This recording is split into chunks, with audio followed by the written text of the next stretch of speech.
know that there have been reactions from the Office of the Vice President as regards this, and they tie to the fact that according to the Procurement Act, in an emergency situation, a procurement may engage in direct contracting of works, goods, and services, though may not necessarily carry on with any bidding. But you also got that reaction as well? You think it's not tenable whatsoever?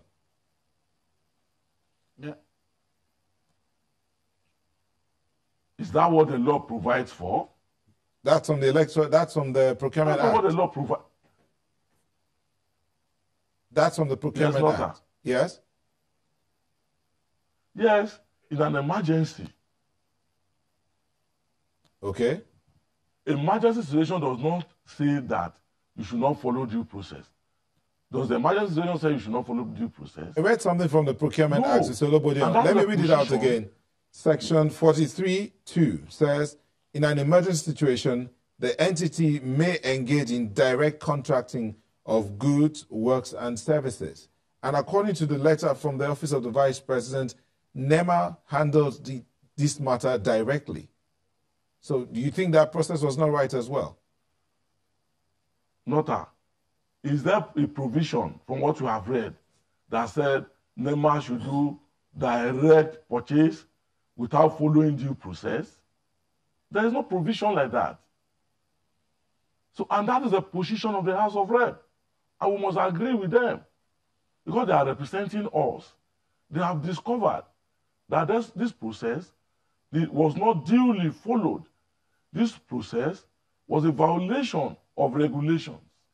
So we cannot say no to them because they are the custodians of our interests as a people. They represent what we cannot do, and that is why we voted for them. And also don't forget, this matter is not political in any way. And it's going to have been political because in the House of Rep, you have all the parties represented, or majority of the parties represented on the floor. So when a decision is taken on the floor, it is cumulative, it is general. So it is not as if, oh, it was PDP that sat on one side and went to take a decision. No, it was a decision of the floor. And part of their recommendation is that other agencies of government should take a cue from this report and go ahead and investigate. So it is not enough for anybody or any official of government who has found himself or herself in this web of corruption to come out and declare that, oh, it was a hatchet job. No. Let the other agencies conduct their own investigation as well and make the investigation public. Those who should receive their grains said they didn't receive grains. The World Food Project said they were bringing food. They said they should not bring that. We are going to supply them. You see, the issues don't just add up. That is a fact. Let me give a rider to this. One, in an emergency situation, the executive have the power to act.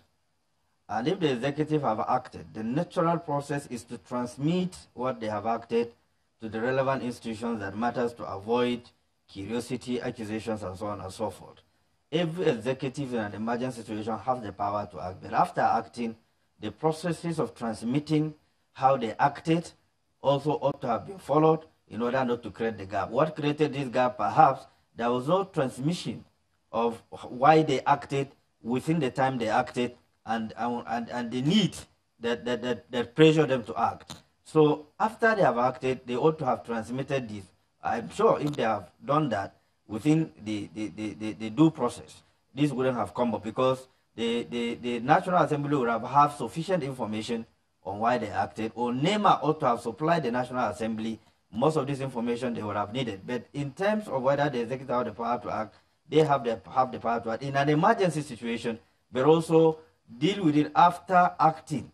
You know, all the transparent processes that led to the acting must be tabled before the relevant institutions. But where there's no transparent processes. Okay, Mr. Gabam, stay with you. Let's look at this matter of social intervention. The trailer money matter, that one has also raised some dust in some quarters. Some are saying it's not right, it's advanced vote buying. Do you agree with that? Because that sounds like one of the things that, one of the tenets of your party. It's simply advanced vote buying and nothing more. Mr. Gabam, because I do know that his party is really interested in investment in the society, investing in the people and taking things, governance from the people up. Mr. Gabam, what do you think about the trader money? Well, you know the advantage of being in government. Government always have programs that they endear themselves to the people, strategically positions. Maybe around the period of elections, they will start implementing it in order to dare people to their own strategic interest. That is how government functions. So every government at the time that are in power have certain policies and programs that they will start operating at the critical time, perhaps around the period of election, in order to justify why they are doing it. So I can understand from this perspective what they are doing, particularly elections, the election, midterm election we had in Ekiti State and also in Osun State. You can see the implementation of some of these government policies and programs that in their own calculation, in their own thinking, will enhance the good living standard of the ordinary people. Logically, you can justify it. But the timing, you know, politically, you can also argue about it. So in both senses, they are the government in power, they control the resources, they budgeted some of these things, and of course, they have to implement it since it has been budgeted for. But like I've said, where are the locations of the distributions? Are they doing the distribution in an area that they are highly needed? Or the distributions are politically located?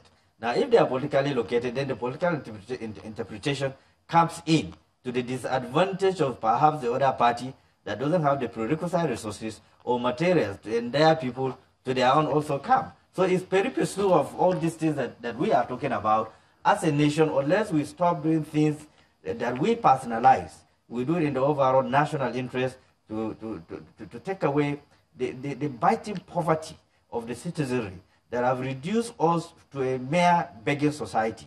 And we have weaponized poverty to an extent that at all times we activate poverty that they have weaponized to deal with the system, to take away the mindset of an ordinary people who are supposed to think, you know, normal in a normal situation.